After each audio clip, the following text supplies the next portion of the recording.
This is Duke University. Good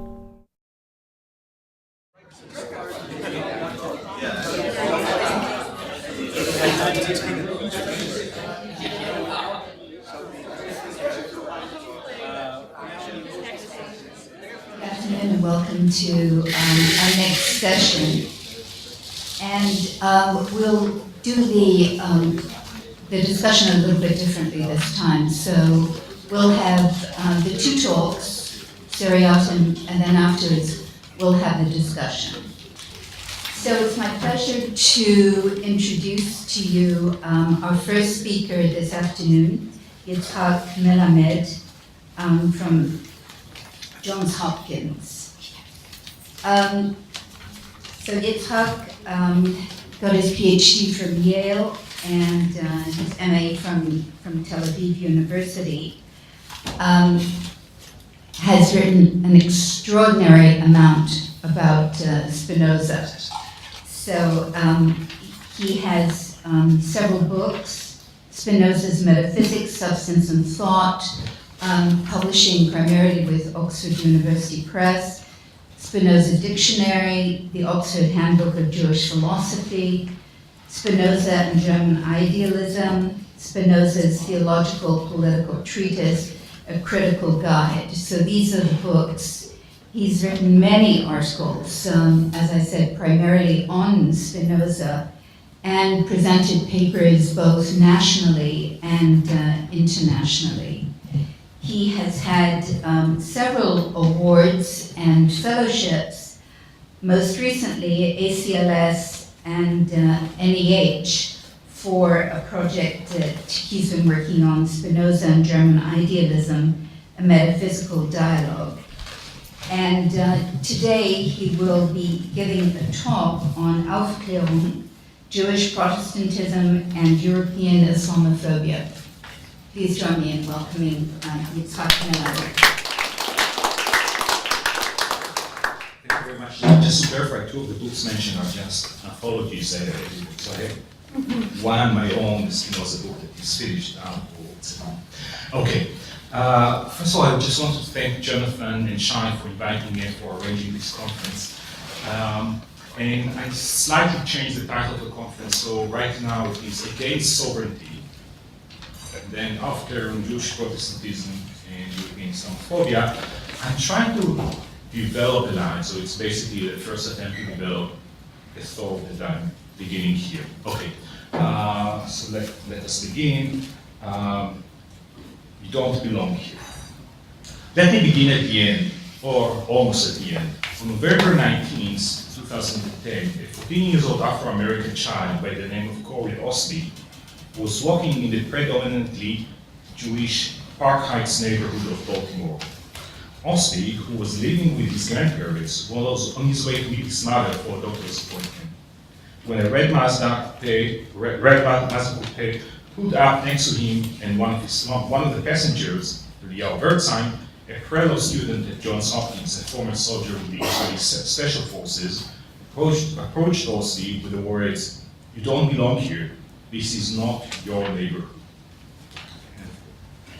According to the prosecutor in the case, Birdsheim grabbed Osby, and I quote, and slammed him to the ground, while his brother, who was also actually a pre-med student, hit him on the head with a walkie-talkie on the floor.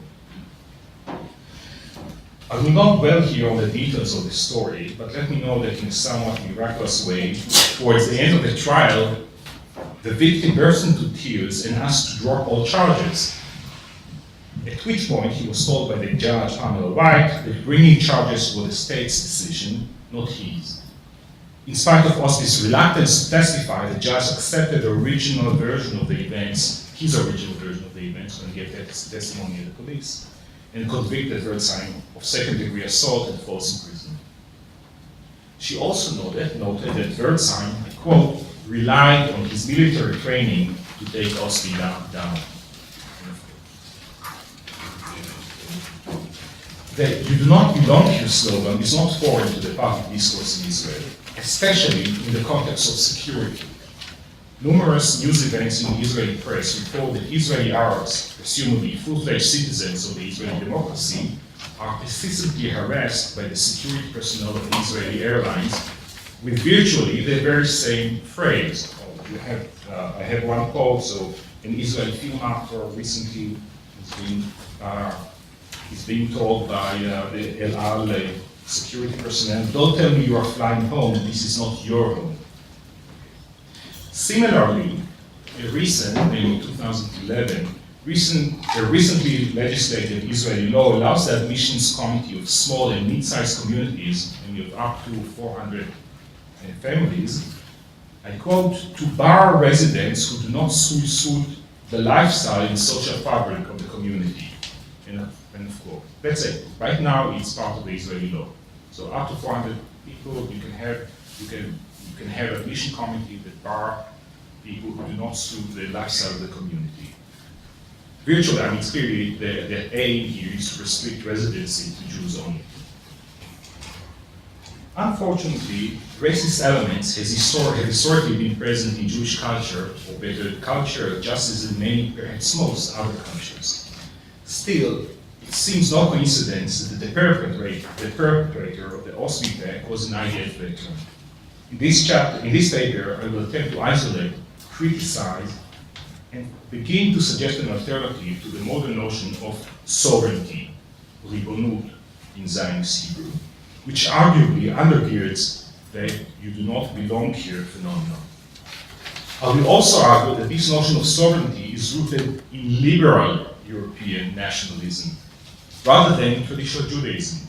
Just to grab your attention, the word ribonut does not exist in pre-20th century Hebrew. It's an invention of modern Zionist Hebrew. You don't have a word for sovereignty, basically. Oh, I'll spend a minute, a few words that you might. And I would argue that the talk about sovereignty was adopted by enlightened liberal Jews as part of their revolt against tradition. Finally, I will contend that another key element adopted by secular Jewish nationalism from its European counterparts was the hierarchy of cultures and acculturation, organized along the lines of those who do and do not have building. This hierarchy, though it is not based on biological racism, was nevertheless responsible for many of the most brutal crimes of European colonialism.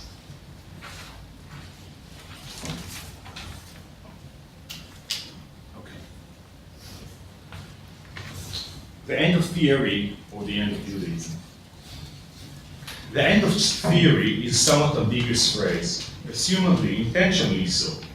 The obvious question it invites is the end of which theory?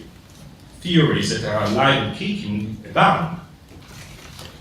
If the theory stake is postmodern theory, I have to confess that my immediate reaction is, may the deceased rest in peace, for he has long been tortured by severe illness. Postmodernism began as a bold revolutionary stream that criticized many of the doctrinal dogmas and blind spots of the European Enlightenment. Though from its very inception, it had a kick for obscurantism, a certain degree of charlatanism, and a tendency to worship incomprehensible geniuses, I believe it had an important intellectual contribution, not only because it produced a few fine philosophers such as the early Jacques Derrida, but also because it drew our attention to questions and problems that had hardly been discussed before. The success of postmodernism brought about its institutionalization, and over the past 20 years it has adopted the features of other rigid ideological establishments, and has become a paradigm, in my mind, of authoritarianism and academic corruption. Just when I'm talking about corruption, just think about the nepotistic culture of leading postmodernist journals. I mentioned critical inquiry, if you wish to talk about it. Postmodernism is a mixed bag also in terms of its political and moral products. On the one hand, it occasionally gave voice to some repressed minorities, but on other occasions, it gave tools and encouragement to the oppressors. I can give examples if you wish.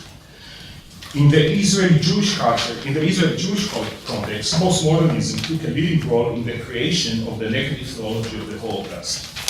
Auschwitz is transcendent, namely nothing can be compared to Auschwitz, Ergo, those who went through the ineffable cannot be criticized for whatever they did is incomparable with what has been done to them. This argument is patently invalid, yet it has proved to be the most useful and powerful political tool of Netanyahu and his ilk. Now, I think that postmodern thinkers and writers has a decent share in the creation of this negative theology of Auschwitz. I'm not running into that right now.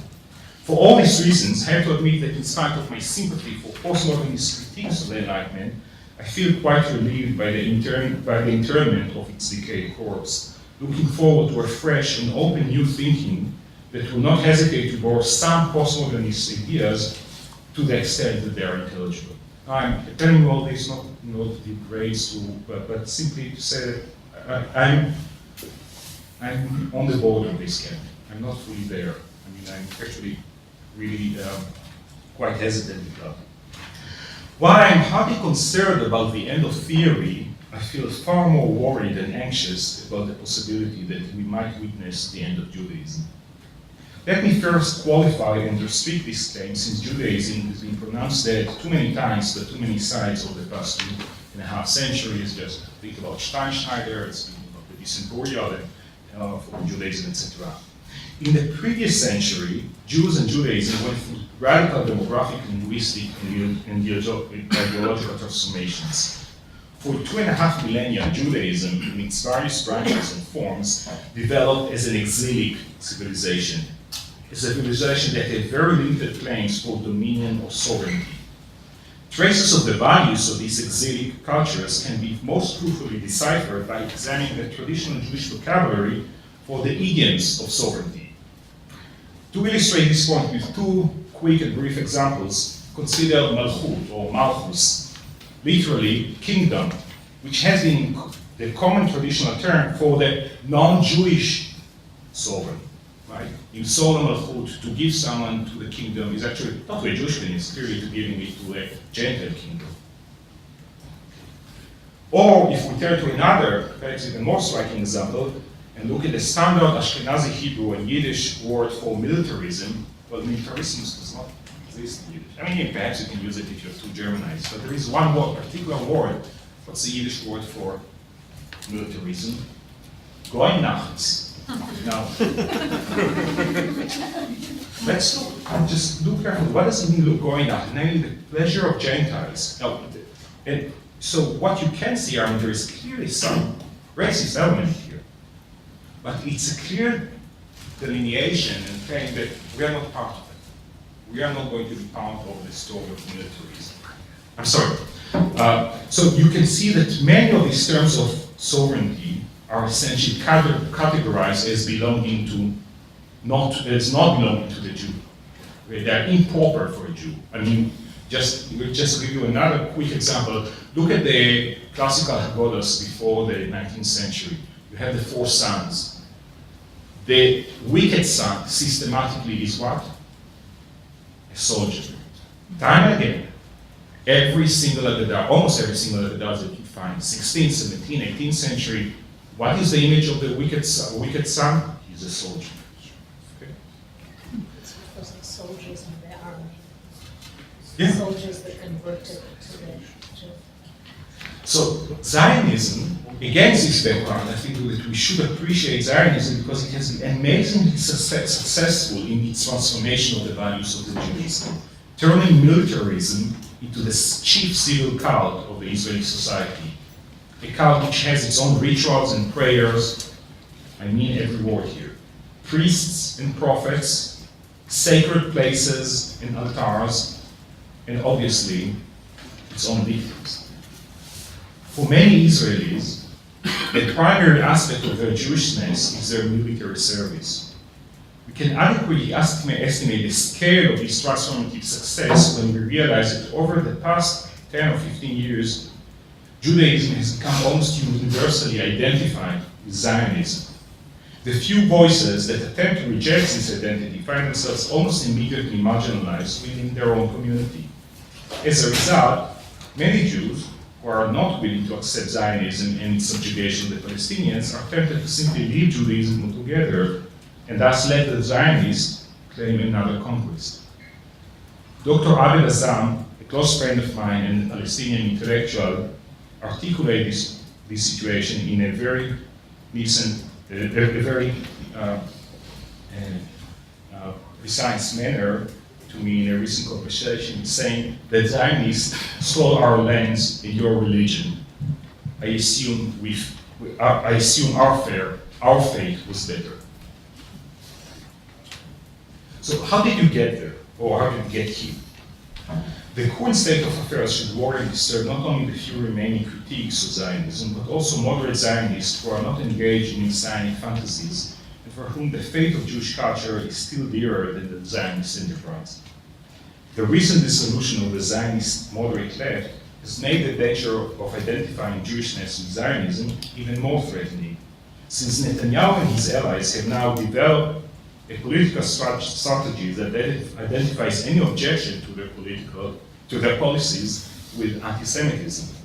Thus, they have made another reckless bet that threatens to bring about the end of Judaism if their expansionist project collapses. Basically, once you say that every criticism of the right wing is anti-Semitism, then all other appearances of anti-Semitism are really not so important. They are just another thing like what is going on basically. So just because everyone is critical of, or almost everyone in the West is critical of Netanyahu and his policies, and if any critique is anti-Semitism, then there is no point on treating other forms of anti-Semitism which are a bit more brutal. Okay. This state of affairs has quite a few ironic twists, since Zionist ideology was itself grounded in the internalization of European anti-Semitic stereotypes, which Zionism adopted as part of its critique of the exilic mentality of the old Jew. It seems that an outline of the etiology of Jewish modernity is indispensable if we are to delineate an alternative to the current situation. The Jewish Enlightenment and cultural hierarchies. The Haskalah, the Jewish Enlightenment movement, is commonly celebrated as the herald of modernity among the Jews. There is a considerable ideological bend in this perception, since there were quite a few other Jewish modernities, right? And also the question is what kind of theology is built into the story in which modernity is taken, not just as a simple description, but as a positive value. But I'll put all those aside. But the Haskalah is indeed responsible for one of the most essential features of Jewish modernity, namely its Protestantization. The point was captured quite early and adequately by Heine's Religion und Philosophie in Deutschland from 1834. So here's a quote, if you have it. Mendelssohn destroyed the authority of Talmudism and founded pure Mosaism. As Luther had overthrown the papacy, so Mendelssohn overthrew the Talmud. In the very same act, mainly by repudiating tradition, but declaring the Bible to be the source of religion, etc. I'll spare you the rest of the quote. The German Jewish Enlightenment replaced the Talmud and its commentaries, the canonical text of traditional Judaism, with the Bible. What was the reason for this sudden rise of the Jewish sola scriptura? A cynic may well argue that German Jews simply attempted to adopt the practices of their fellow Christian burghers. My neighbor goes to the Kirche and studies the Bible, and so should I. Though it would, of course, be a fine Jüdische Kirche. It is also true that by the end of the 18th century, very few among the Berlin Jewish bourgeoisie were able to decipher half a page of a rudimentary Talmudic text.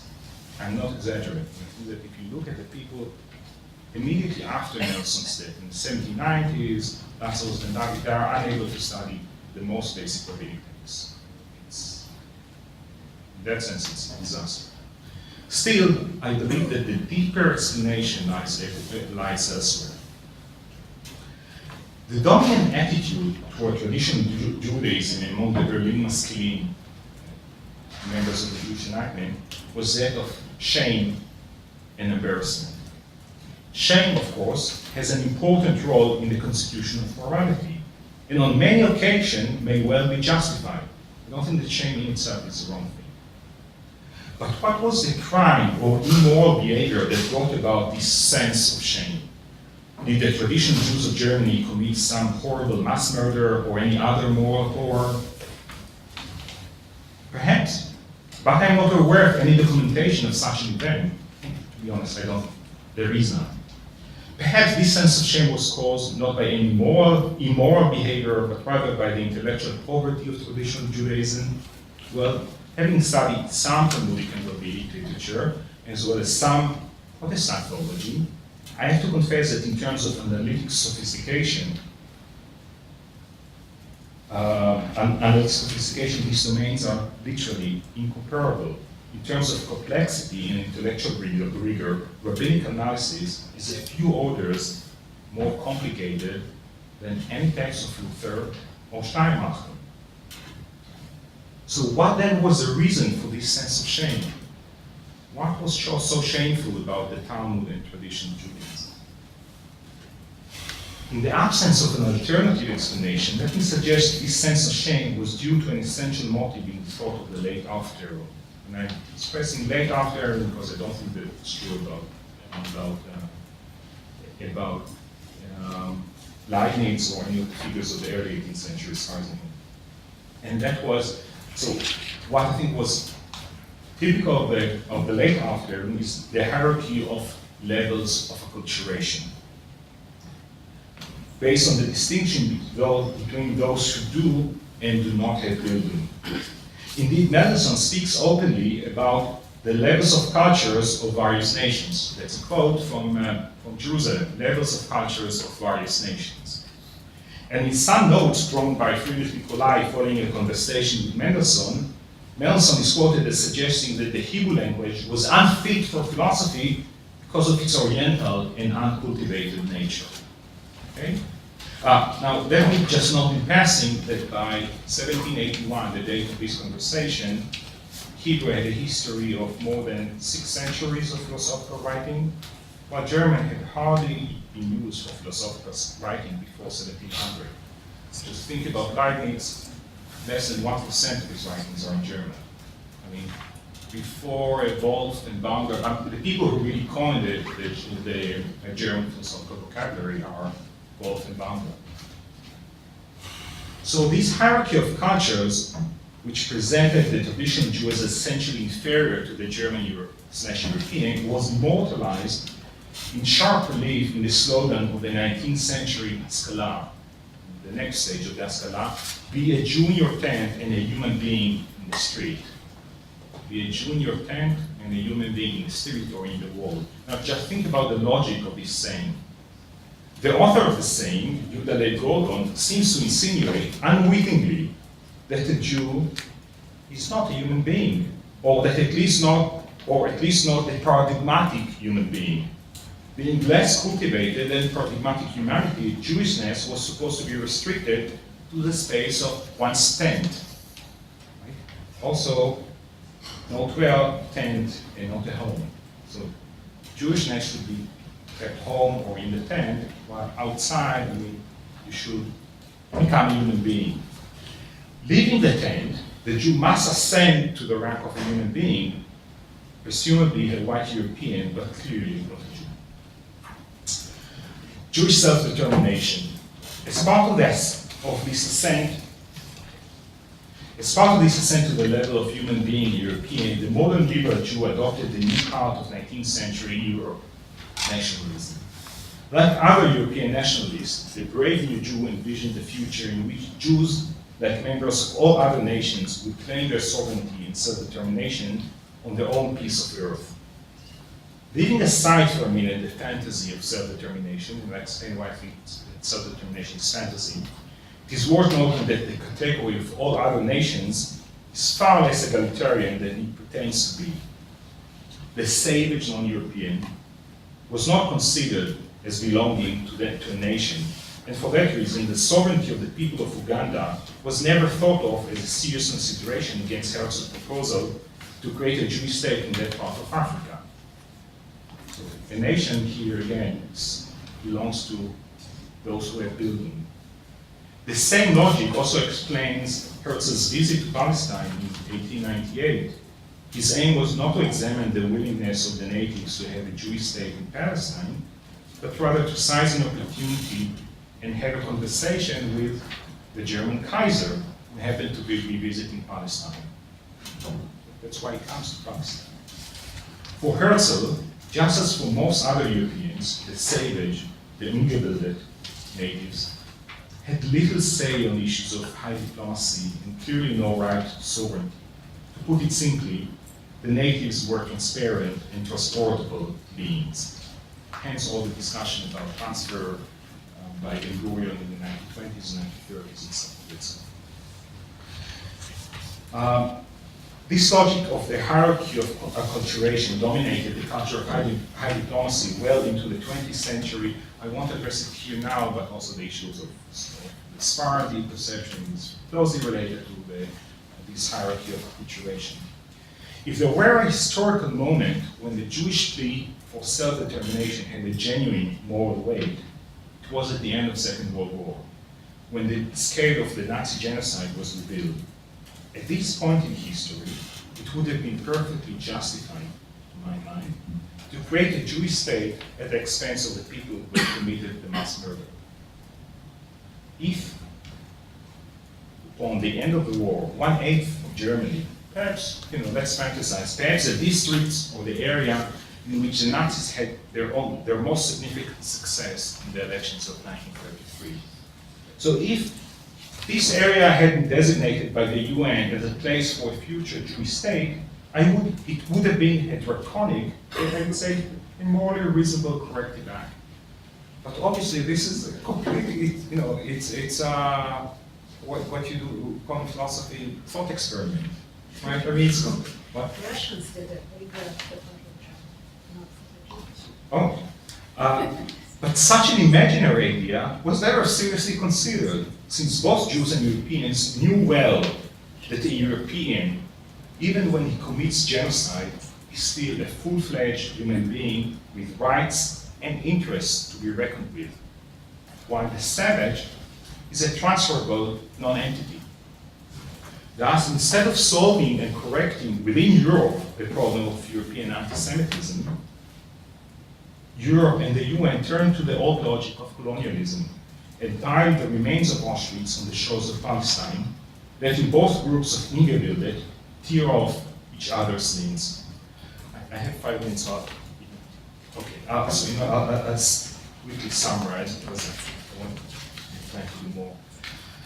Now, there is a deep sense, I think, of injustice in terms of what is done to the Palestinians in that context, because Palestinians, they claim so, and I think they're right. They had to pay for the price of European and Christian persecution of Jews, both Christian, actually Enlightenment anti-Semitism. We can talk also about that. But one thing which strikes me is that if you look at testimonies of Jewish visitors to Palestine from the 16th till the 19th century, the picture is quite amazing. Time and again, they are saying, you are not in exile. Jewish visitors in the 16th century coming from Italy, well, more than that, if you look at the letters of Gershon Peter, the brother-in-law of the Baal Shem Tov, he is writing a letter from Jerusalem saying, you would not believe how the Muslims are treating us here. They behave towards me like brother. What is going on? Right? Now, one of the reason why I came across this kind of very detailed evidence is quite amusing. I mean, recently, a Haredi journal published an article about the custom. There was a debate in some Haredi journal about the customs of lighting Hanukkah lights outside or inside the house. And we know that in Europe, Jews always lit candles outside the house, while originally the rabbinic preference was to lit it outside, not inside. Okay? And the question, what was the reason? The explanation was that because Jews were afraid of persecution. Then comes an author who says, well, but we have all these detailed evidence about Jews in Palestine not being persecuted and still lighting candles inside the house. And then gives a list of something like 15 sources time and again, we have European visitors to Palestine saying, you're not in exile. They are treating you like equals. Now, I don't know, it might be an exaggeration, it might be an idyllic description, but it's not an evidence that you can ignore. I mean, there is a huge difference between the way Jews were treated under Islam, and particularly in Palestine, and the way they were treated in Europe. So, for that reason, I mean, okay, I think that one point which I wanted to press, but I won't have time to discuss it right now, is also the issues of contemporary European Islamophobia. I think that Jews should stand on the side of Muslims in Europe and against enlightened racism. I think we can. I think that part of the arguments that are brought today against Muslims are rooted in enlightened values, and I think that Jews should be aware of that and know that, and remember that very similar claims and arguments were brought against them just 200 years ago. Another small moral is that if Europeans are now looking for attainment, and now basically you represent your Jews. I mean, you have a few of them, but it's virtually. I mean, it's European Jewry instead. You used to be buried, that's okay. No, I wish well, if I'm wrong, I'm happy. So please. But I think that the best thing Europeans can do now, if they want to regain their humanity, is by treating Muslims, the other, in a decent manner as equal human beings. I mean, their experience with the Jews was not very successful. I mean, they have now another opportunity. I mean, another test. They should try to behave in a decent way on this case as well. Last point, but what is the alternative which I would like to suggest to the notion of sovereignty? I think that self-determination generally is a semi-fantastic notion. I mean, because no one is completely fully self-determined. So the question is, of course, at the expense of whom? And usually, theories of self-determination, they always first begin with a very liberal appeal, and then the practice is demanding quite a lot of payment from those who do not belong to your community. So there is a double edge here. For that reason, I would like to get rid of this notion of sovereignty and self-determination. Now, there is actually a very fine ethics which you find in Jewish sources, and that's a view that no one has sovereignty on the land. One of the explanations for the biblical and rabbinic treatment of the ger, stranger, is that you should treat the stranger treat the stranger decently because you are a stranger, but also because the land is not yours. I mean, you can have illusions about it, but you are a stranger in my land, says God. Right? I mean, we can give you the verses in that context. And I would adopt this kind of view. I mean, I don't see any reason that we will consider this talk of sovereignty by claiming that I belong here and you do not belong here. I think strictly, naturally, without any kind of nationalist myth, no one belongs naturally to any place. You can begin from here. Thank you.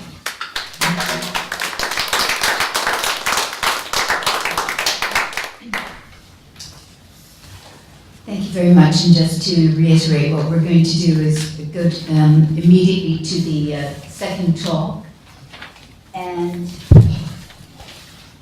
to Konstanty Gerbert, who is now the John Heath Visiting Professor at Grinnell College.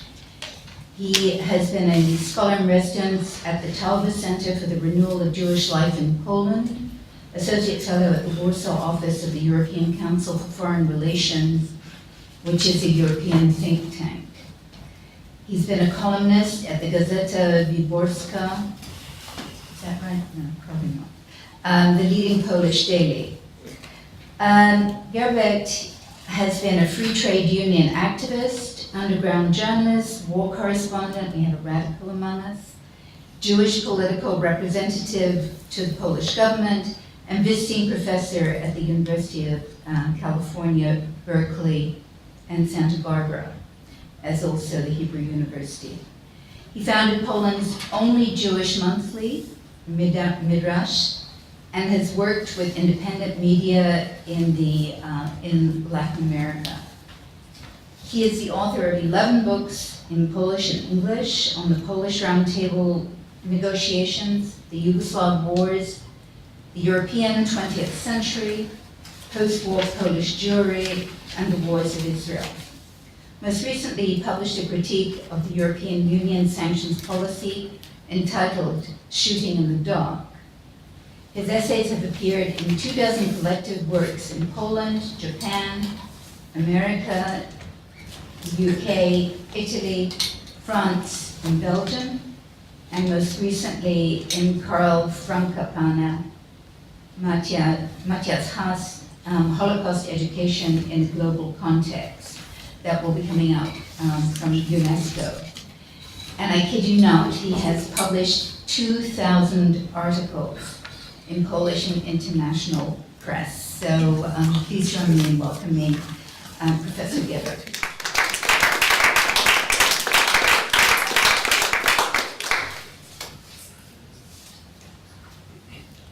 Okay, before I begin, I have to say a few words because Jonathan asked me to share with you a story I told him during the break, inspired by Marx's Santa story, for which I've been assured I'll be given my 3 extra minutes. 20 years ago, my youngest son was 6 at that time, returned home from wherever he was, and he was giggling so much that we couldn't find out what happened, and eventually after he calmed down, he told us the following story. He had run into a priest on the street, and the priest asked him how he's doing, he's having chatting, and then the priest asks him, so little boy, which church do you go to? To which Shimon says, I don't go to church, I'm Jewish, I go to synagogue. And you know, Dad, what he told me? He wagged his finger at me and said, oh, little boy, it's very nasty to lie. Because, of course, the idea that there could be actually a Jewish kid in Warsaw in 91, 92, didn't strike the priest as very obvious, possibly other people as well. Anyway, Svetlana, you were worried that you're not a scholar of Jewish studies. Mark, you were worried that you're not a scholar of the humanities. I'm not a scholar, period, so think about how worried I am. When looking at theories about Jews, which I think is an acceptable topic for this conference, one notices that the field is very densely populated. Possibly the most interesting theory, and certainly the most counterintuitive, is that we're a chosen people, and that's authored by God himself. But many of the theories have been produced by anti-Semites, extremely interesting and complex theories. All of which one would have supposed had found their end, in both senses of the word, in Auschwitz. It seemed it's unthinkable after Auschwitz to be anti-Semitic. And if you are, you have to take Auschwitz into account. And that is, after all, the ultimate end of anti-Semitism. And this is exactly what seems to be happening, and I want to discuss a case study with you, and then, time permitting, look at some of the implications.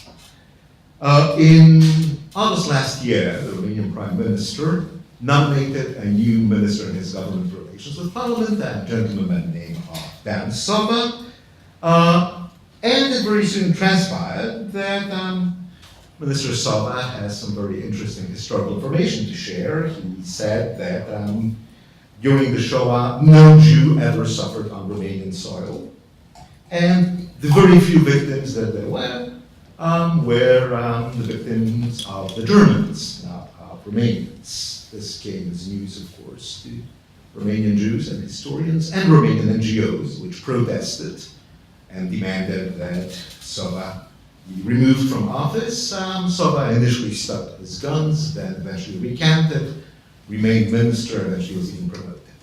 A minor incident in the political life of Central Europe. It was reported on a few news sites, including an internet news site, Wirtualna Polska.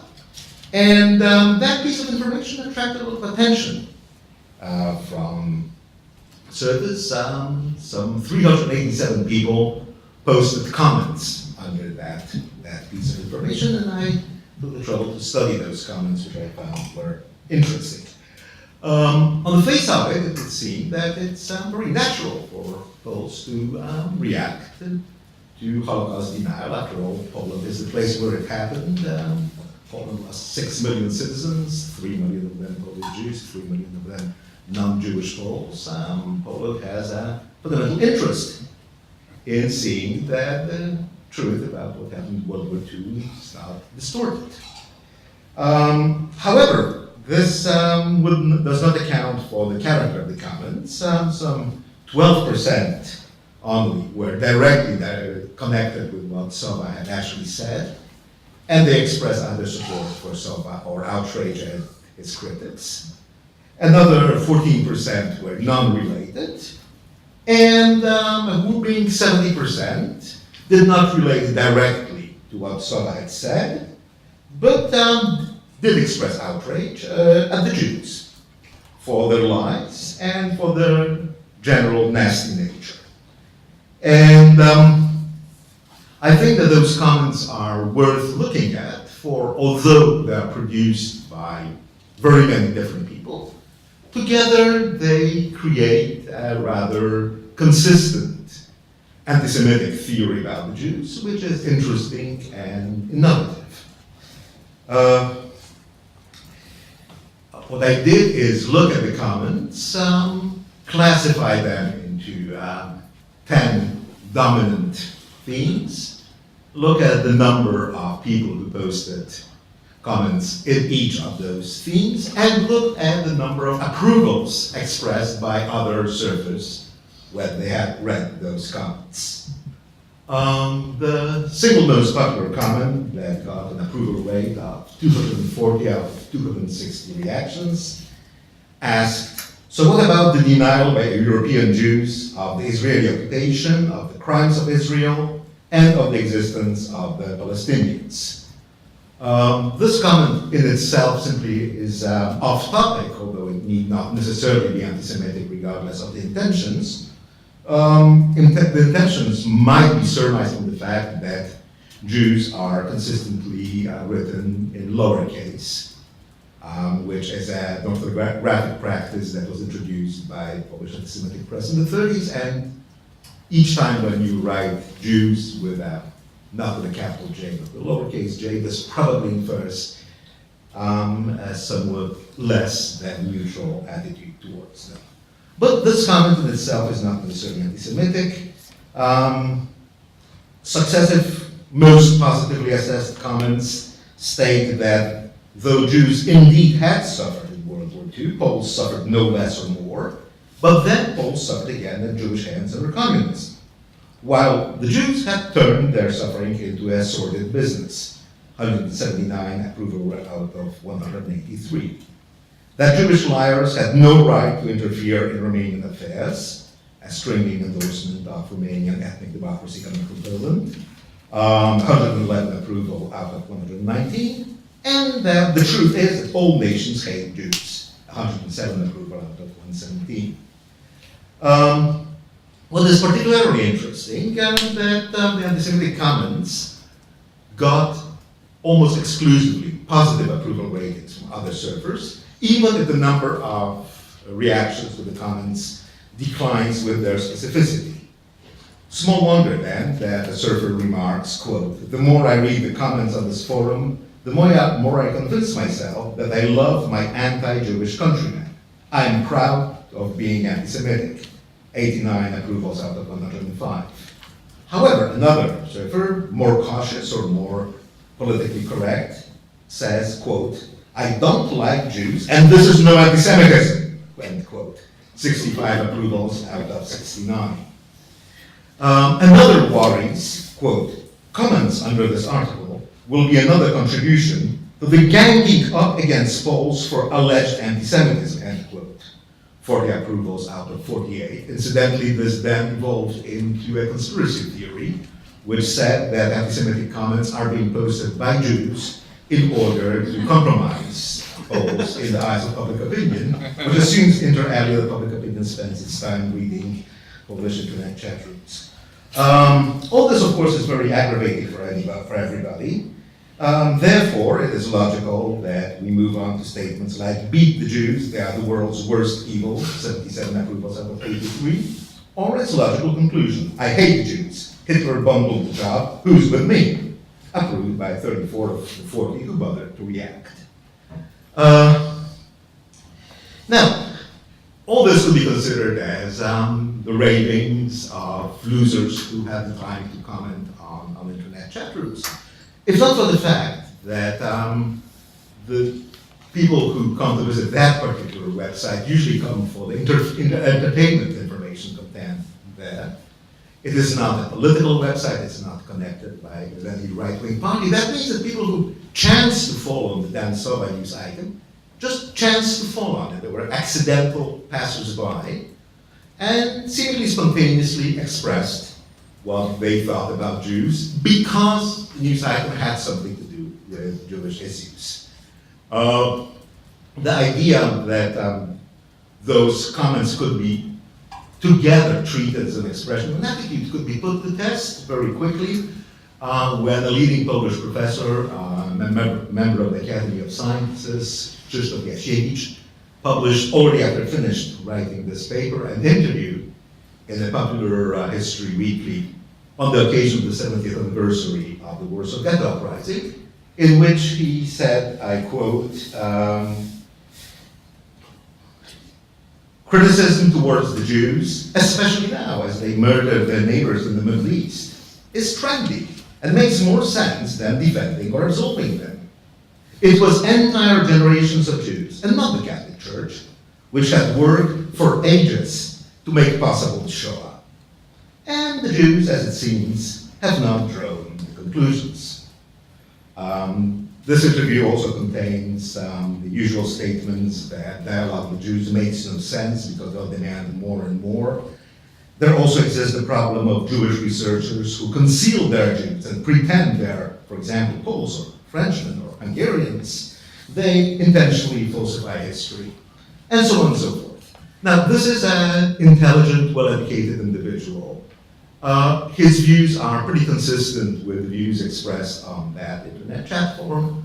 Therefore, the hypothesis we can treat those views as the expression of a more or less consistent worldview seems justified. Also, although only 367 surfers had reacted to the news item, in the following weeks, and especially around the 70th anniversary of the Warsaw Ghetto Uprising, reactions to any news item that had anything to do with Jews went into thousands, and those reactions were strongly consistent with the findings that I found on this smaller sample.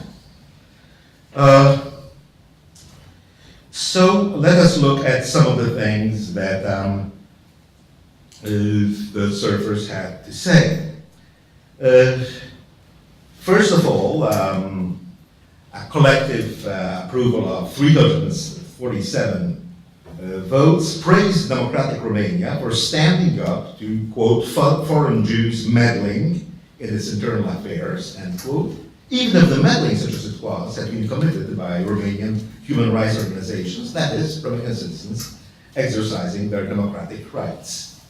A poster wrote, "Bravo, Romanians! After Hungary, another country casts away the Jewish yoke, the yoke of thieves. The time for Poland will come," end quote. The Jewish community, says another, has no say in recalling a minister, but this belongs to the citizens of that country. Israelites lie and falsify the history of many countries, and nobody ever heard a word of apology from them. And so on and so forth, with expressions of outrage at Jews illegally controlling Romania, Poland, indeed the world. Therefore, it's not surprising that no less than 10 surfers, with an aggregate approval rate of 182, expressed their approval of the Shoah. Jews, write one, are the weeds of the human race, and the sanatorium in Auschwitz was a genial invention of the greatest German socialist of the 20th century. Some, however, were disappointed that the Shoah had been botched, evidence of that being that some Jews have somehow survived. It might be reassuring that outright endorsement of the Shoah ranks only 10th in terms of aggregate approval. Approval of extermination of the Jews in general, as a postulate, without specific reference to the Nazi genocide, is even less popular. 7 votes with a total approval rank of 107. Quote, I would like this entire nation to be finally eliminated. Too much blood had already been spilled to fill their bottomless pockets. Jews are greedy, they're schemers, murderers, and thieves. Every blow which targets them is a cause for joy. You have deserved the hatred of the Poles, also by your contemporary actions, and you will pay for everything with a percentage the way you like. 23 approvals out of 27. Then there are those who do not express an opinion on whether the Shoah was a good thing or not, but state as a fact that it will come again, and this time for good. Jews, quote, are cutting the very branch they're sitting on, mercilessly feeding on the goys whom they rule. If on top of that they will send them into the Iranian slaughterhouse, the time of a new Holocaust will doubtless arrive in mile-long strides. 34 out of 36 agree. However, when you aggregate those opinions that are similar, a total of 866 approvals will be found for the opinion that while the Shoah did happen and was not necessarily a good thing, the Jews exaggerated for their own benefit. Quote, so what's so exceptional about slaughtering a few Jew boys? 6 million is an imaginary number anyway. Several dozen million Poles and Russians and other nations have been killed, but Jewish media propagate the idea of exceptional Jewish suffering. 98 of 100 servers agree. Now, why do Jews do this? Why do they exaggerate their suffering? Quote, the stressing of the Jewish problem as a financial goal, greed. In Poland, it was Polish citizens, and not those of Israel, who died in concentration camps in World War II. Let one of the Jews prove that his relative died in Auschwitz and had Israeli citizenship, end quote. It is probably hard not to be convinced by the flawless logic of its reasoning. 68 out of 80 servers did, and yet the Jews pressed on. According to the documents of the Swiss Red Cross of 48, writes the poster, only some 285,000 Jews died in concentration camps, and not the 6 million the Jews trumpet the world over. This is called the Holocaust industry, to extort money from the nations of Europe. Once the Germans, now the Poles, the Jews want to extort $65 billion from Poland. 34 surfers out of 38 shared the outrage of this surfer. So this constitutes the basic claim of this particular brand of anti-Semitism. Jews have distorted the facts of World War II, exaggerated their own suffering, belittled that of Poles and others, and used fraudulent claims of losses to extort money from those whose suffering they belittled. Small wonder then that criticism of denial of the Shoah generates such anger, because those who criticize the denial of the Shoah, whoever they are, lend in direct support to Jewish claims, which are used to deny the truth of the real suffering of the non-Jews, and also to justify defrauding Poles of their money. The only explanation is that critics of the denial of the Shoah are Jews themselves, and being Jews, of course, they have no right to meddle in the affairs of other nations. And therefore, while the Shoah was nowhere as big as the Jews say, this deficiency is to be regretted, and can and should be corrected next time round. As a server succinctly said, quote, the truth is what it is. Before the war, there were Jews. Then World War II broke out. After the war, there were no Jews, and there was quiet and development. Now the Jews have bred again, and we have what we have, end quote. 28 of 28 surfers agree. But what is it exactly that we have? Well, the Jews, not content with exaggerating their own suffering and belittling the suffering of others, not content with meddling where they do not belong, are in fact guilty of something much worse. They do to the Palestinians, or the Poles, or Gentiles in general, what allegedly was done to them.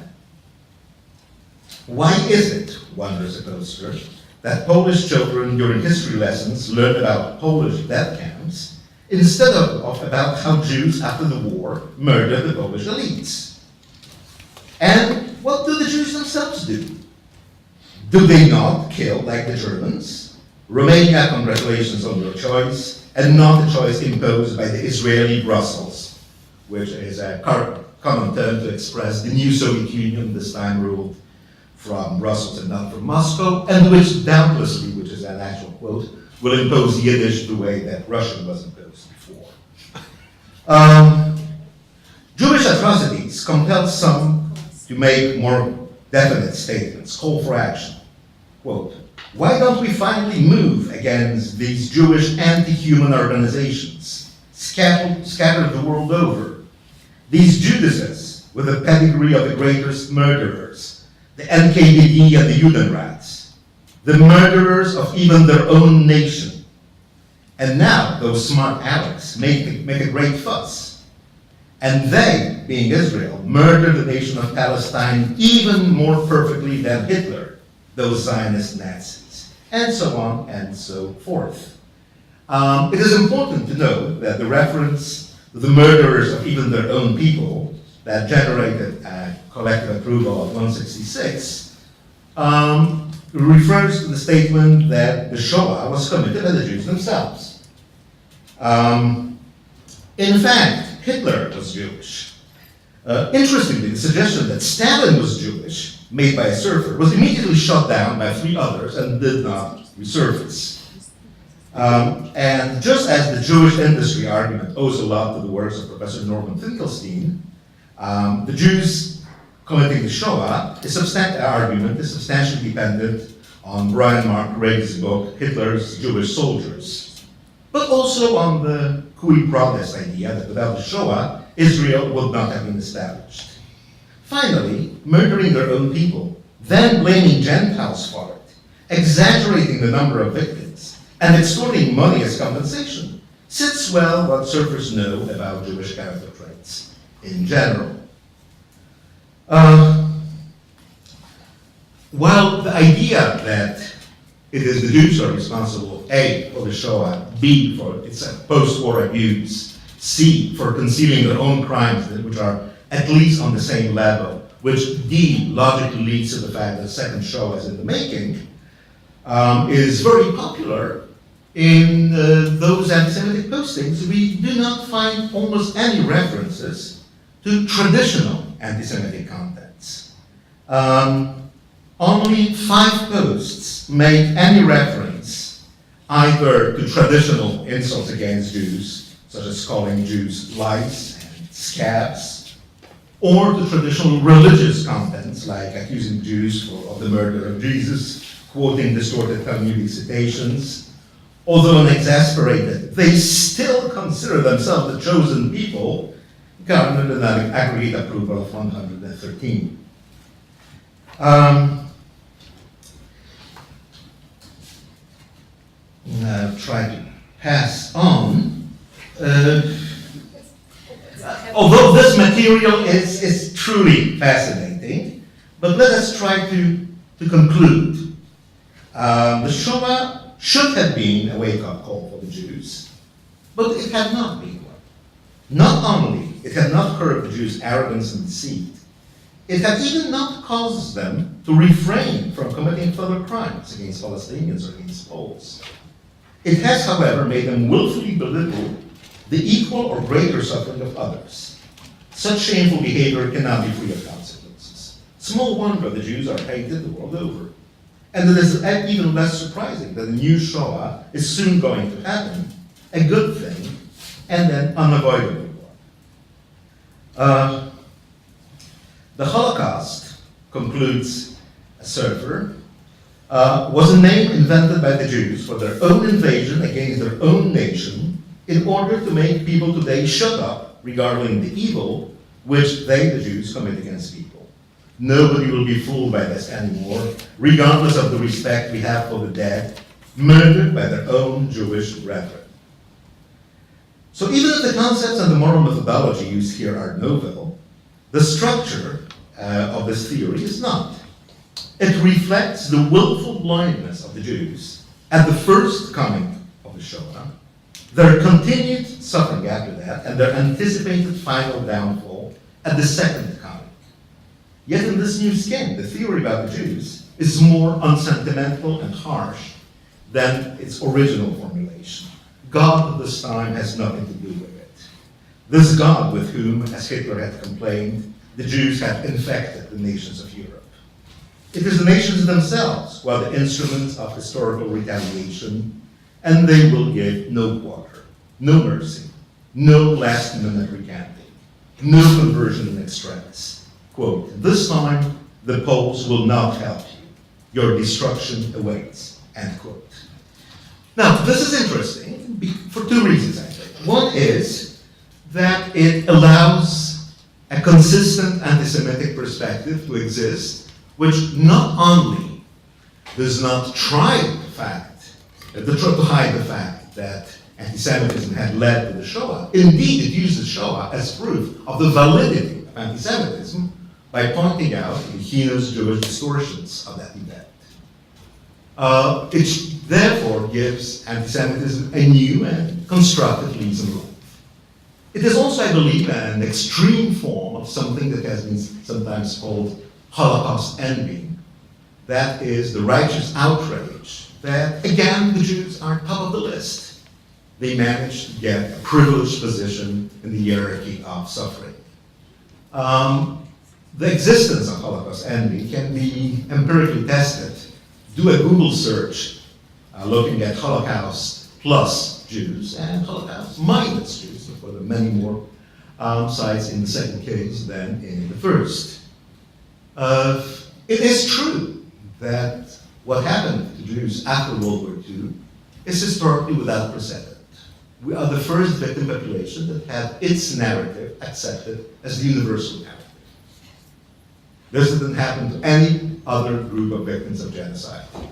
Not to the Armenians, not to the Roma, not to the Tutsi, not to the Herero, not to the Yuki. And it illegitimately generates envy. One way of dealing with that is convincing yourself that whatever moral high ground Jews have gained by having been the victims of the Shoah, they gained it illegitimately.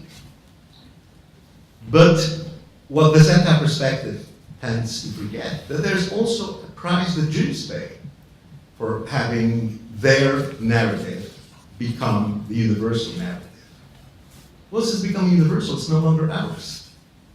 The way the Shoah is being commemorated and represented in popular culture is no more under any kind of Jewish control. The way Westerns narrate their stories has nothing to do with cowboys and Indians. This has become a universal trope of general suffering. This is why, if you look at the way the Shoah is represented, say, in popular movies, you won't really find Jews there. Not in The Pianist, not in Schindler's List, not in The Darkness. What you will see is human beings suffering because the Germans, or more often the Nazis, have labeled them as Jews. You won't hear people speaking Yiddish, you won't see people davening, you won't even see much Hebrew characters. It's a universal story of human suffering to which Jews are becoming incidental.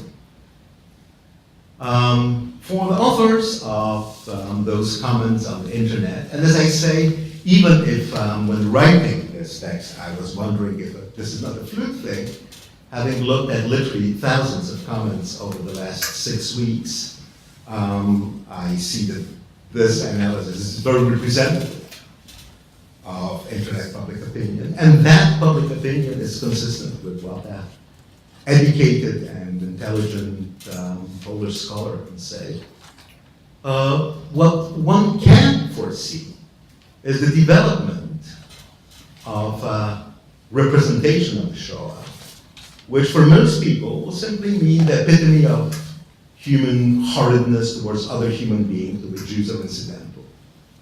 To Jews, it will mean more and more, again, a history of our suffering that nobody really understands.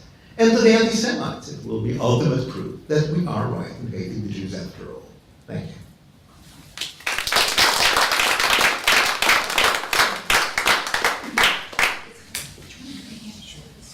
Are these microphones? And so I'd like to open this up to the floor for questions. I will quickly ask a couple myself. When we were talking before the two presentations, both said, oh, I don't think our talks speak to each other, but I think in some ways they do. And particularly the whole question of Holocaust denial. So my first question, Yitzhak, is to you, and I'm wondering if you could maybe elaborate a little bit on your provocative comment on postmodern theory being responsible for Holocaust denial. And my next question is, your talk, of course, was quite alarming, Konstantin. And I was wondering if you could tell us a little bit more about these sites, because here at Duke, a number of us have been the targets of some very, very hateful sites. And I think in some ways there's almost a disease out there, because the anonymity of these sites allows people to say it isn't even, I think, what they really believe. It's just sort of the pleasure of outdoing the previous person posting. So I was wondering if you thought at all about which sites they are, and also the fact that people who disagree with these questions wouldn't even post.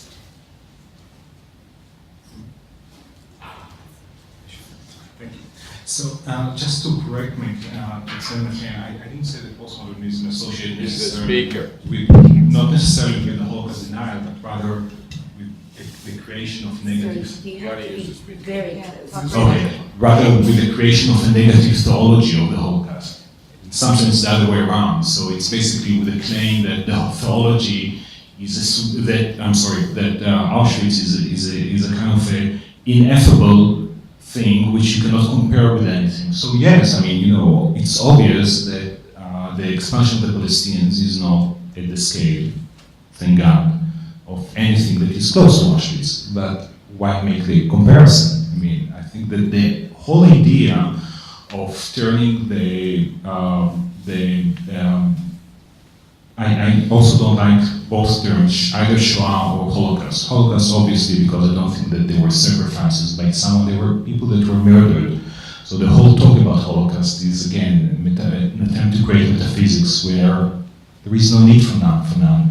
And in terms of Shoah, again, it's an attempt to give the event some sort of sublime meaning.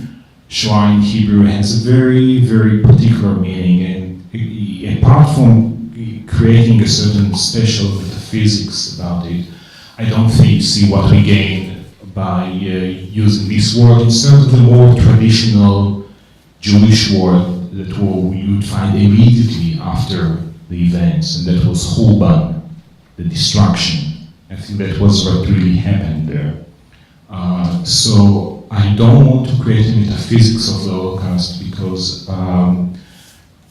well, first of all, it's false. Second, it is used for improper political ends, and to abuse other people. Thirdly, I think that it does not help us in terms of understanding the events. I actually, I'll push it further. I don't think that the talk about evil in the Holocaust is proper. Evil is precisely what is bad that cannot be simply explained, right? I mean, the difference between evil and bad is that the bad is something that you can correct, explain, try to mitigate. Evil is something that you can only eradicate, or there is something completely irrational about it. Now, Hannah Arendt had her own, let me put it this way, sympathy to Augustinianism. I don't share it. It's not that I believe that people are good, but I don't think that they need to assume any kind of entity of evil in order to explain what happened between 41 and 45. I can explain that and can criticize it without creating any metaphysics, any ontology that is about this world. Yeah, I was aware of the risk that this might be a fluke. However, the site wp.pl, is mainly an entertainment and gossip and general information site. There are dedicated sites which attract right-wing, anti-Semitic, nationalist, Holocaust denier commentators. WP.pl is not one of them.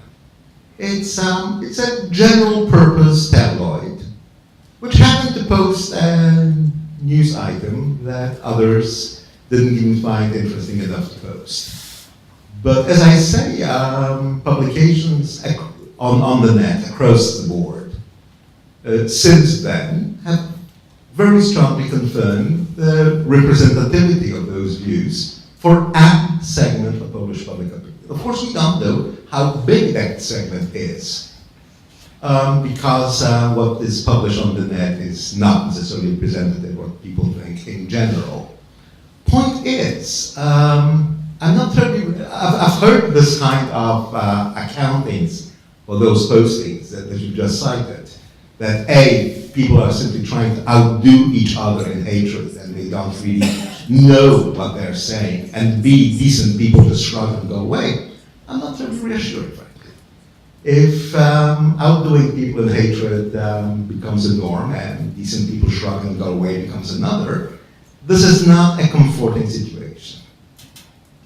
Thank you. Martin.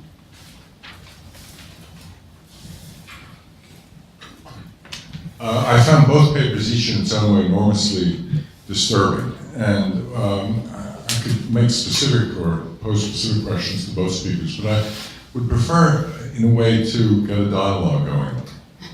The first paper was a paper emphasizing the agency of the Jews. The Jews as active in a variety of ways, changing their own circumstances, dealing with the pressures that were created from the outside, but dealing in a way as subjects deal with, and perhaps producing unintended or maybe, in some cases, problematically intended consequences. The second paper emphasized Jews entirely as passive victims, as Jews who were perceived incorrectly by vicious anti-Semites in ways that distort the reality. What I'd like to ask is, having heard each the other's paper, is there a modification of your position produced by listening to the other speaker? In other words, is there some way in which each one modifies and complicates the arguments, or are you in some ways confirmed in the positions that were basically underlying your position? Well,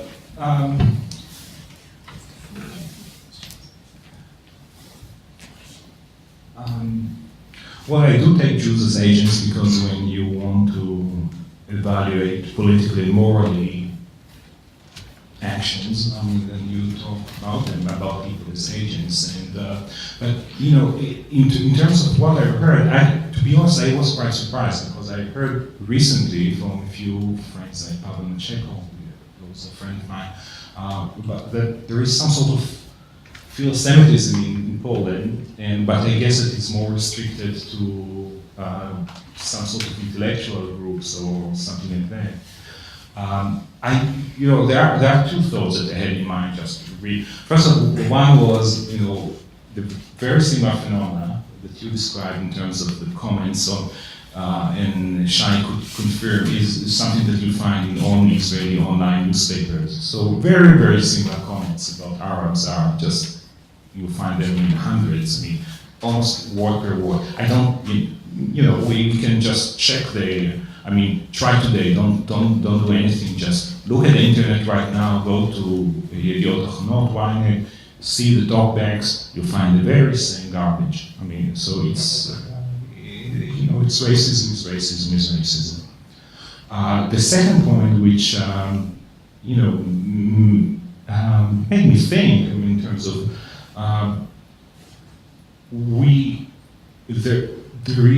there are issues that should be talked about and they can be abused. So I can see the way anti-Semitic racists in Poland are abusing the critique of the abuse of the Holocaust, okay? But I do think that there is a serious issue about the way that the Holocaust, or the destruction of European Jewry, was used for political purposes. It's not, the first person to recognize that was actually Abba Eban. This famous saying of his, there is no business like Shoah business. I mean, it's Abba Eban's cynicism. But one of the most striking documentations of this story is basically, if you look at the conversations between the Israeli government and the German government in the 50s, and also between the Israeli and the Austrian government in the 70s, there is always a kind of commerce. And the commerce is basically when Israel is committing itself not to accuse Germany or Austria in exchange of getting certain support. So we have this documentation in conversations between Golda Meir and Kreisky in the early 1970s. Again, Israel is committing itself not to mention the Austrian nation as responsible in exchange of getting certain political goods. And I think you will find documentation time and again of the same stories in the 1950s and 1960s between Israel and Germany. Israel is never mention Germany as responsible, but rather the Nazis. There is a need to talk about these issues without, let's say,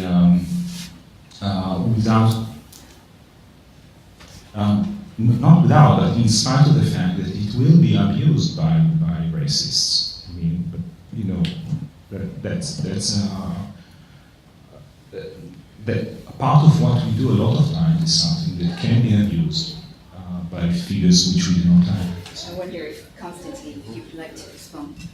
Well, first of all, I'd love to have a dialogue about the merits of your presentation. I fundamentally disagree with your positions, not because of what was the topic of my paper, that has nothing to do with it. I simply disagree on the facts.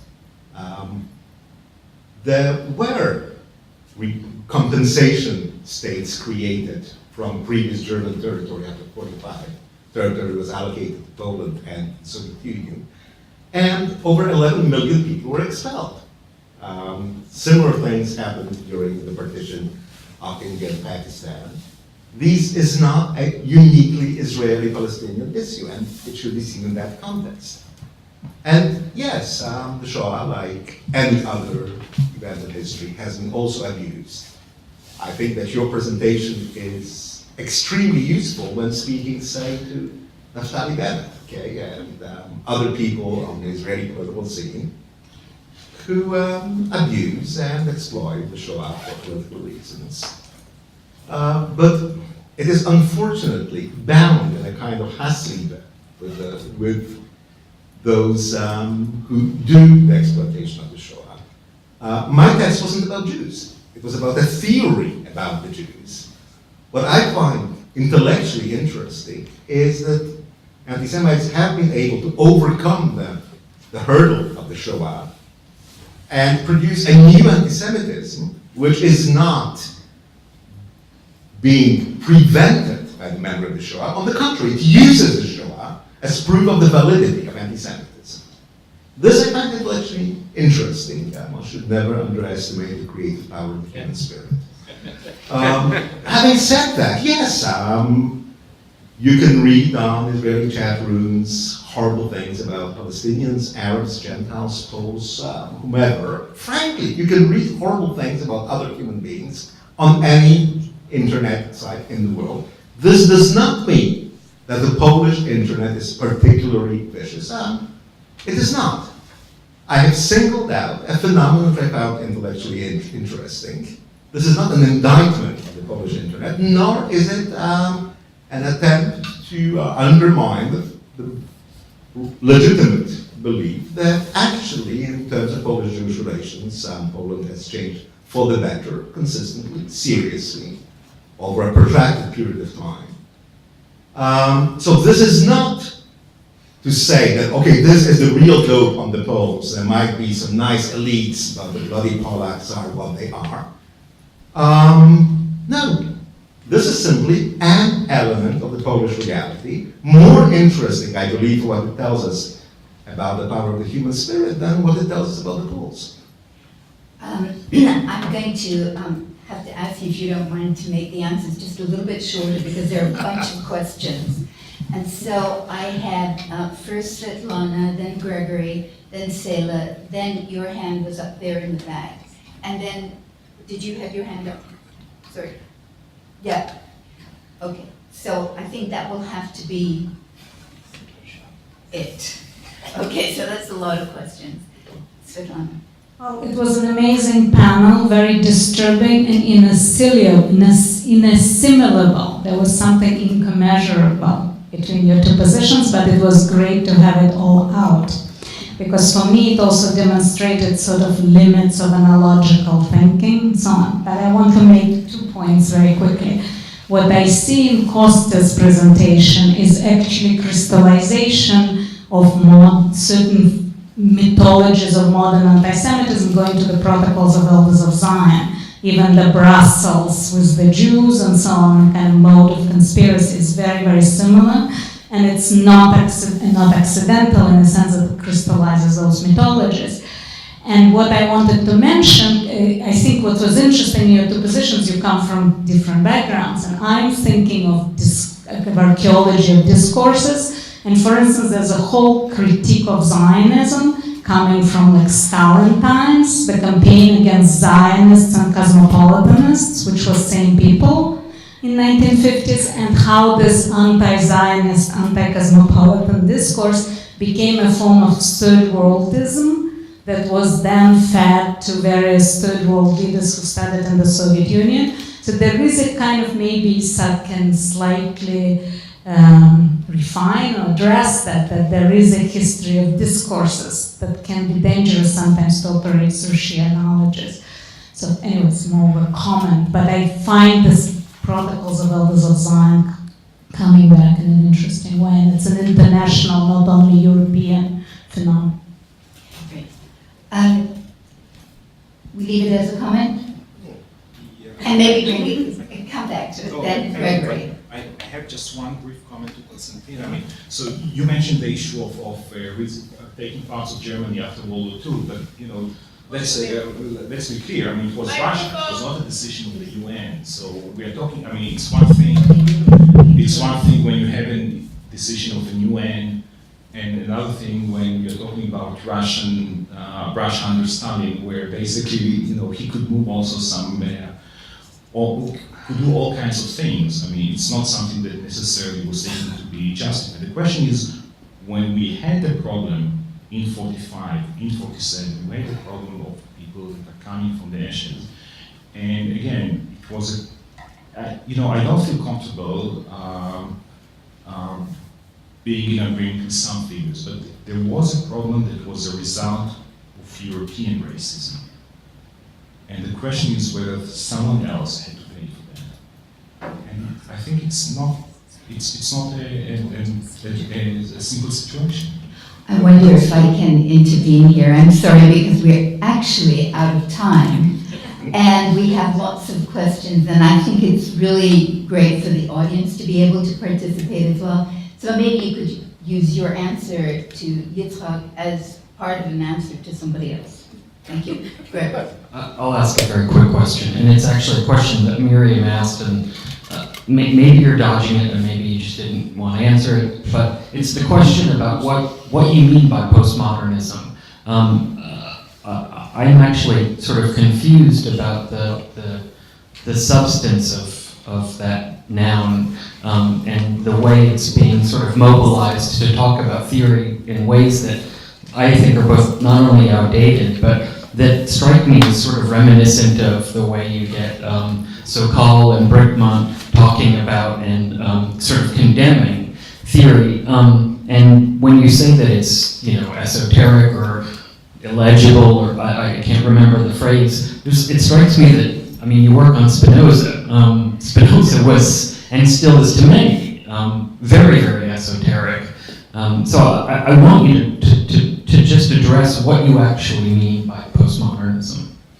Well, I mean by postmodernism certain class of authors. That's basically there. But let's put it this way. When I'm saying that that postmodernism was used, I have some references for recent interviews with Israeli army generals explaining how the ideas of Deleuze and Italy were used in order to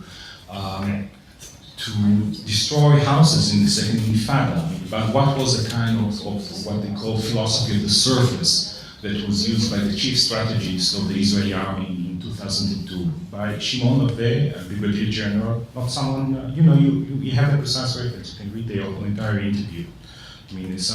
But more than that, in Israel there was, let's mention the name, Adiophil, who in 1988 published a series of articles, not one, two articles, not series, about Auschwitz as a place of revelation. Okay, and you would agree with me that Hanan would agree with me that Adiophil is someone who's closely associated with postmodernism in Israel, probably the head of the camp of postmodernism in Israel. Part of what happened there was the creation of Auschwitz as the new Mount Sinai, the place of the revelation. Okay, this goes well with the works of figures like Agamben and stuff.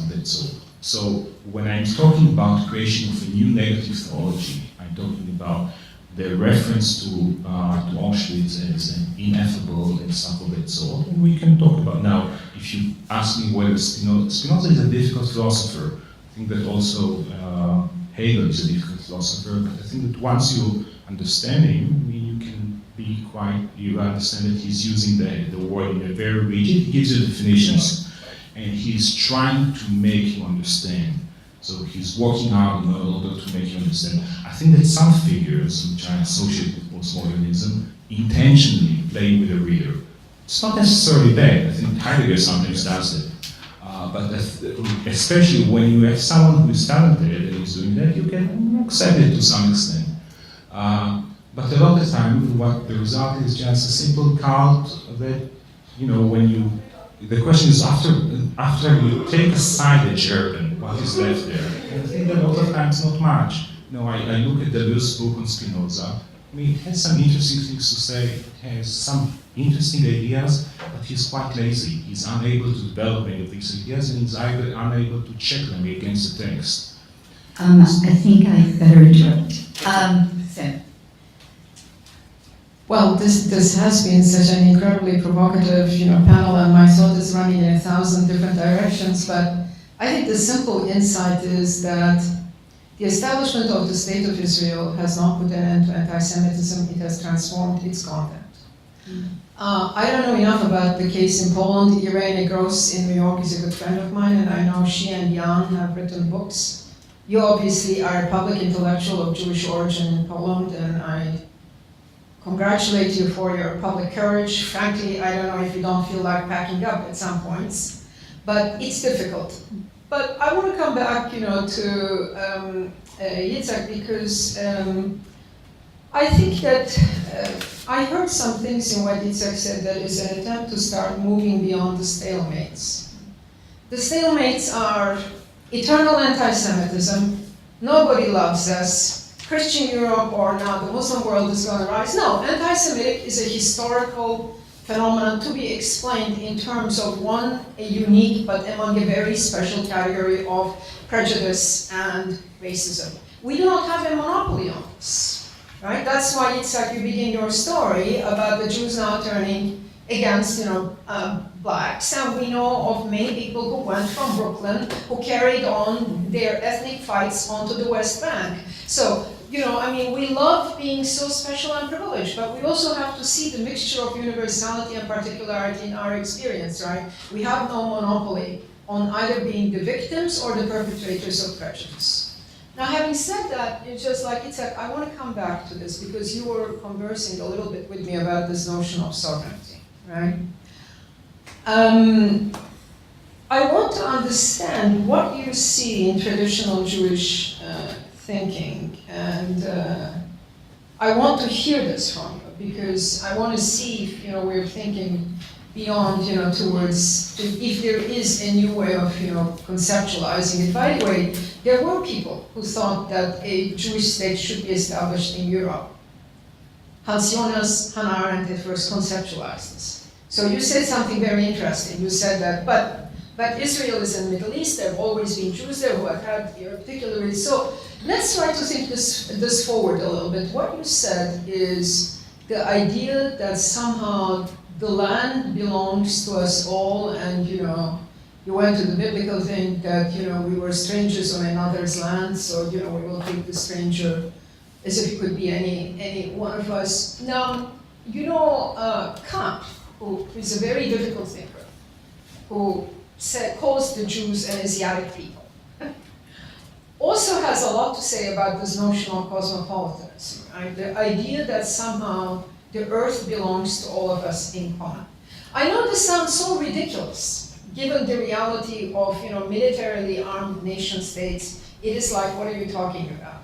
But there are impulses and there are insights when people begin to think about something that is new. Maybe that's what Butler is getting at with cohabitation, with forms of coexistence. Maybe the ecological movement is also forcing us to think about the planet in terms of the Earth. So what I want to ask you is, what do you see as elements in Jewish rabbinical thought? Are there any to sort of move us beyond the impasse of militarily armed nation states? Because they do what they always do. I wonder if I can actually just take the next two questions, and then if you can answer them together, that would be great. So the one behind, the one in the white shirt. Yeah, this is directed to the second paper. Has there been any recent survey research on anti-Semitism in Poland? And if there has not been, I think the problem I have with what you presented is from these chat rooms, one has no idea to what extent it is representative of the larger Polish population. And beyond the content, for me, that's really the important question, whether this is isolated or whether it's further spread. So I have a double-fold question. One, whether there's been survey research that's been done on this, and if there hasn't been, what would be probably more crucial is that out of your findings that someone develop a survey and ask these questions to get a grasp on whether this is representative of the Polish population as a whole. Thank you. Can you just hand the microphone to the gentleman in front of you? Question. Well, I was waiting for an answer. Thank you.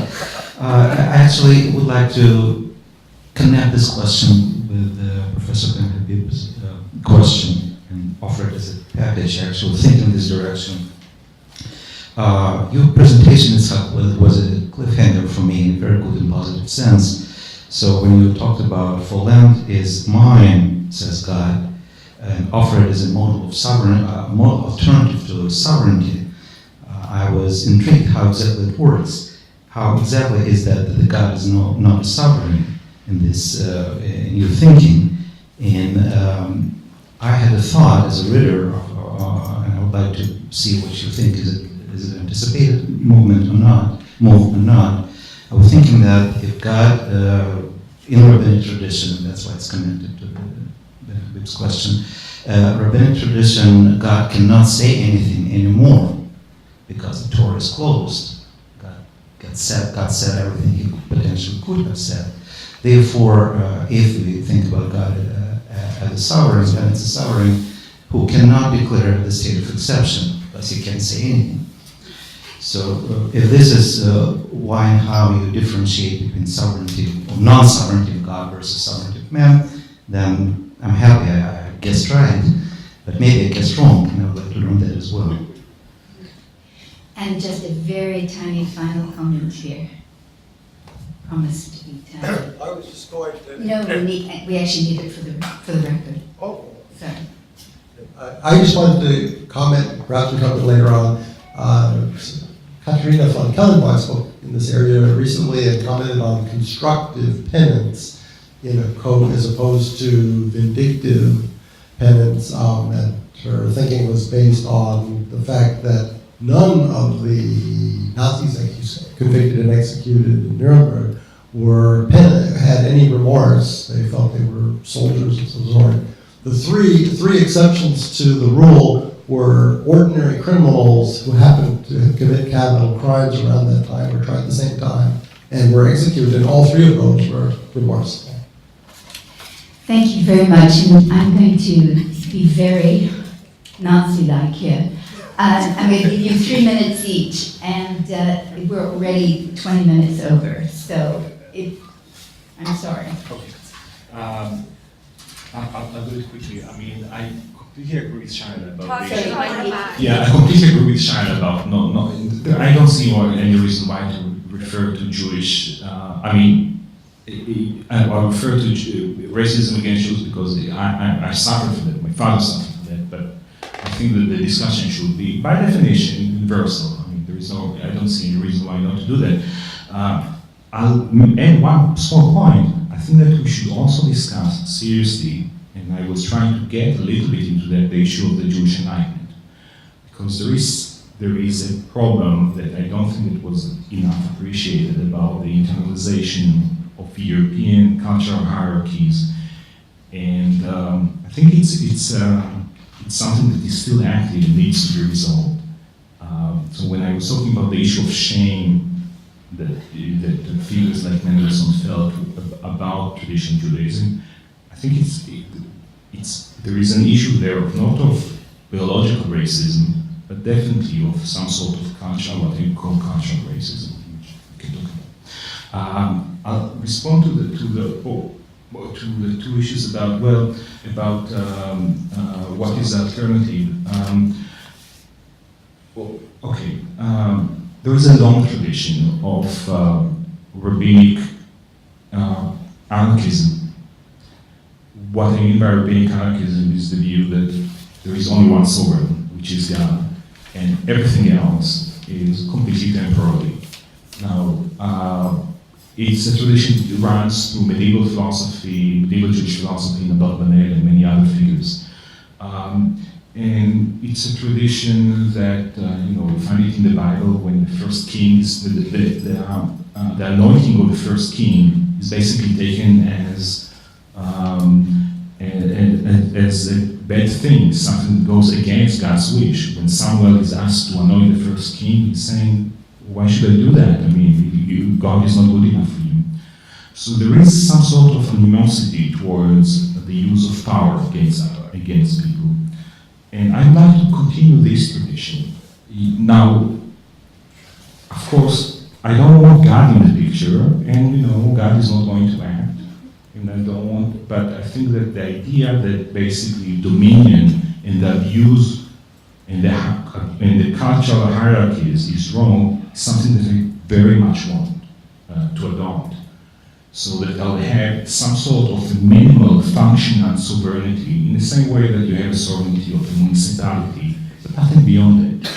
I mean, I want the state to function well, perhaps it needs some powers. I'm not a complete anarchist, but I want to get rid of all the symbols, all the religion of nationalism, all the rituals that are associated with nationalism. That's precisely the kind of stuff that they want to get rid of. And I think that Judaism traditionally was pretty much against it. I mean, you find a lot of the early 20th century Jew ultra-Orthodox critique of Zionism saying you are engaging in two things together. You're engaging in combination of bloodshed and idolatry, because nationalism is idolatry.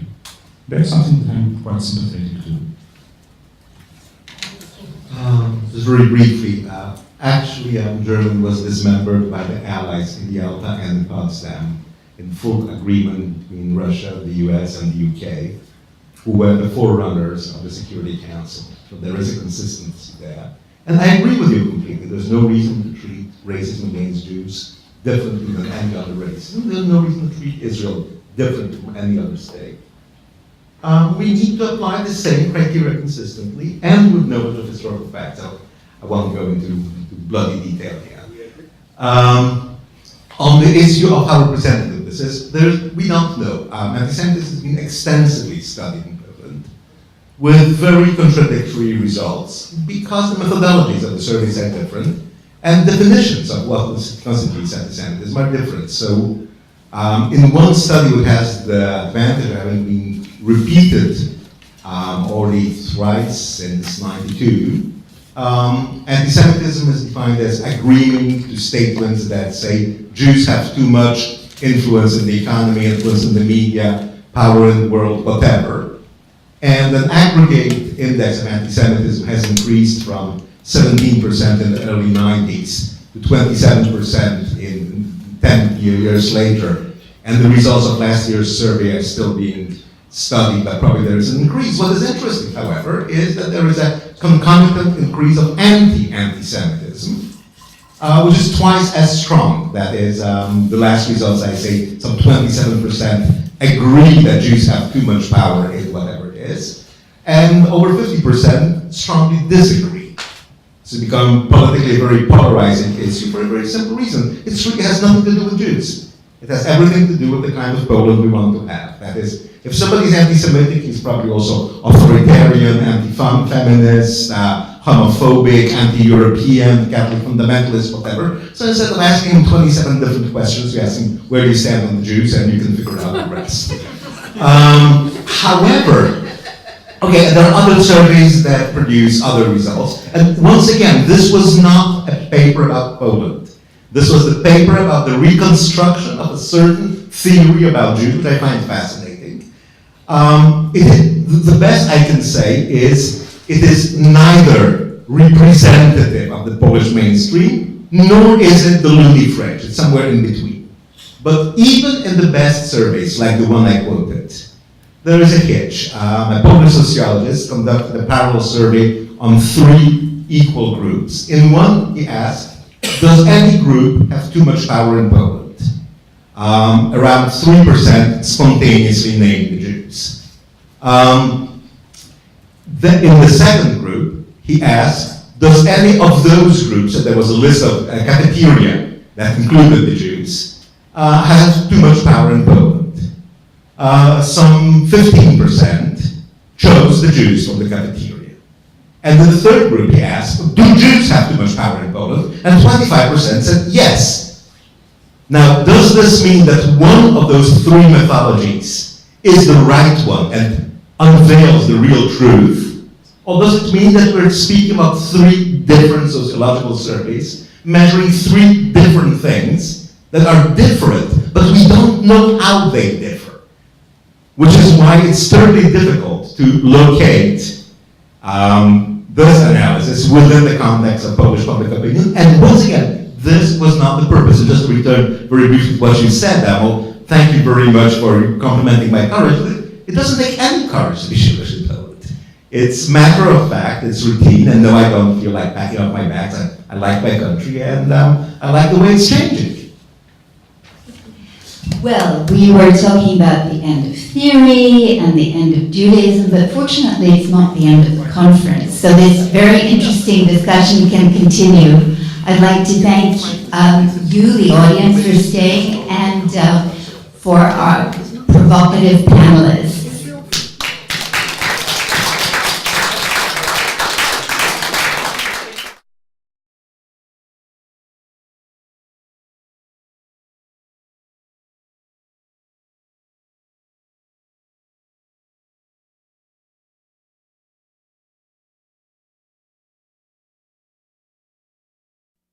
produced by Duke University, online at duke.edu.